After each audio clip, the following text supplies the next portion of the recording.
সুস্বাগতম বন্ধুরা ঠাকুমার বুদ্ধির ধাঁধা চ্যানেলে। প্রতিদিনের মতো আজ আমি কয়েকটা নতুন নতুন ধাঁধা নিয়ে এসেছি। তোমরা দেখো আর দেখো তোমরা কত স্কোর করতে পারো। চলো শুরু করা যাক। বন্ধুরা তোমরা স্ক্রিনের দিকে ভালো করে লক্ষ্য করো আর উত্তরটা দিয়ে ফেলো। প্রশ্নটা হচ্ছে অর্থপূর্ণ শব্দটি কী হবে আর কী দিয়ে করতে হবে। দেখো স্ক্রিনে দেওয়া আছে কোদাল, থালা আর ময়না পাখি।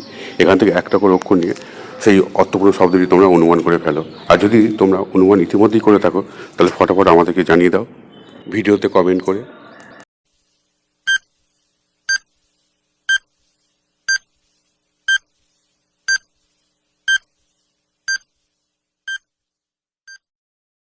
কী হলো বন্ধুরা, তোমরা কি অনুমান করেছো উত্তরটা কী হবে? যদি অনুমান করে থাকো তাহলে তো ভিডিওটা লাইক করেই দিচ্ছ, সঙ্গে সঙ্গে কমেন্ট করে আমাদেরকে জানিয়ে দাও। আর উত্তরটা দেখো, এখানে কোদাল আছে, কোদাল থেকে ক কার নিলাম। থালা আছে, থালা থেকে থায়াকার নিলাম। আর ময়না আছে, ময়না থেকে নিলাম অন্ত্যেষ্ঠ। তাহলে কী হবে? কোথায়? তাহলে অর্থপূর্ণ শব্দটা হবে কোথায়। দেখো বন্ধুরা, পাখিরাও কিন্তু এই কটা দিয়ে জিজ্ঞাসা করছে সবাই কোথায় গেল। বন্ধুরা তোমরা এখানে দেখতে পাচ্ছ ডাব আছে, দই আছে আর আছে চুড়ি। এখান থেকে একটা করে নিয়ে একটা জিনিস অনুমান করতে হবে, যেটা দিয়ে সবাই নিজের নিজের কথা লিখে রাখে। বন্ধুরা তোমরা যদি অনুমান করে থাকো তাহলে ফটাফট কমেন্ট করে জানিয়ে দাও।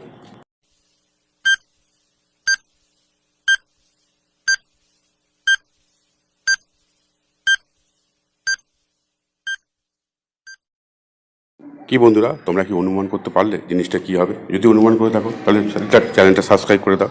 আর উত্তরটা হবে দেখো, এখানে ডাব আছে, ডাব থেকে ডয়াকার নিলাম। দই আছে, দই থেকে হর্ষই নিলাম। আর চুড়ি আছে, চুড়ি থেকে নিলাম র হর্ষই। তাহলে কী হবে? ডায়েরি। বন্ধুরা ডায়েরিতে কিন্তু যে যার নিজের কথাই লিখে রাখে। এটাই সঠিক উত্তর বন্ধুরা। বন্ধুরা তোমরা এখানে দেখতে পাচ্ছ জুতো আছে, লাউ আছে আর মই আছে। এখান থেকে একটা করে অক্ষর নিয়ে একটা ইংরেজি মাসের নাম তোমাদের অনুমান করে ফেলতে হবে। বন্ধুরা তোমরা যদি আমার আগেই অনুমান করে থাকো তাহলে ফটাফট কমেন্ট করে জানিয়ে দাও।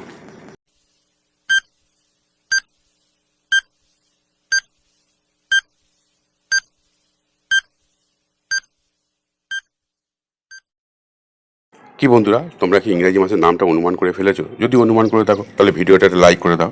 আর দেখো উত্তরটা, এখানে জুতো আছে, জুতো থেকে নিলাম জয়স্ব, জয়স্ব নিলাম। আর লাউ আছে, লাউ থেকে নিলাম লয় আকার। আর মই আছে, মই থেকে নিলাম হর্ষই। তাহলে কী হবে? জুলাই।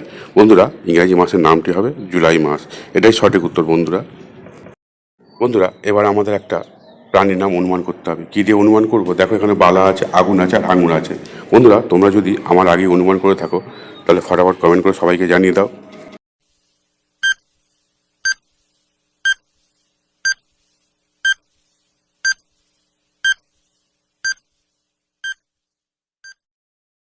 কি বন্ধুরা, তোমরা কি প্রাণীটির নাম অনুমান করতে পারলে? যদি অনুমান করে থাকো তাহলে ভিডিওটা লাইক করে দাও। আর উত্তরে দেখো, এখানে বালা আছে, বালা থেকে বয়াকার নিলাম। আগুন আছে, আগুন থেকে দন্তন্য নিলাম। আর আঙুর আছে, আঙুর থেকে নিলাম র। তাহলে কী হবে? বানর। বন্ধুরা প্রাণীটির নাম হবে বানর। বন্ধুরা এটাই সঠিক উত্তর। বন্ধুরা তোমরা স্ক্রিনের দিকে ভালো করে লক্ষ্য করো। দেখো ধান আছে, হায়না আছে আর আছে পান। এখান থেকে একটা করে অক্ষর নিয়ে একটা অঙ্গর নাম অনুমান করতে হবে, যা প্রাণীদের ক্ষেত্রে খুবই গুরুত্বপূর্ণ। বন্ধুরা তোমরা যদি অনুমান করে থাকো আমার আগেই তাহলে ফটাফট কমেন্ট করে সবাইকে জানিয়ে দাও।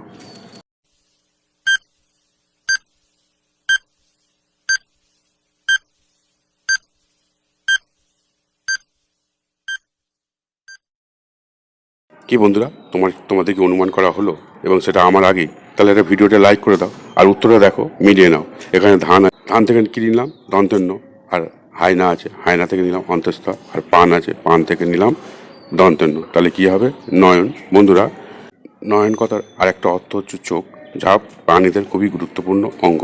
বন্ধুরা তোমাদের ভিডিওটা কেমন লাগলো? যদি ভালো লাগে চ্যানেলটা সাবস্ক্রাইব করে রেখে দাও, যাতে ভবিষ্যতে ভিডিও ছাড়ার সঙ্গে সঙ্গেই তোমরা এই ভিডিওগুলো দেখতে পারো এবং ধাঁধাগুলো জানতে পারো। আর বন্ধুরা তোমরা কে কটা উত্তর পেরেছো কমেন্ট করে জানিয়ে দাও।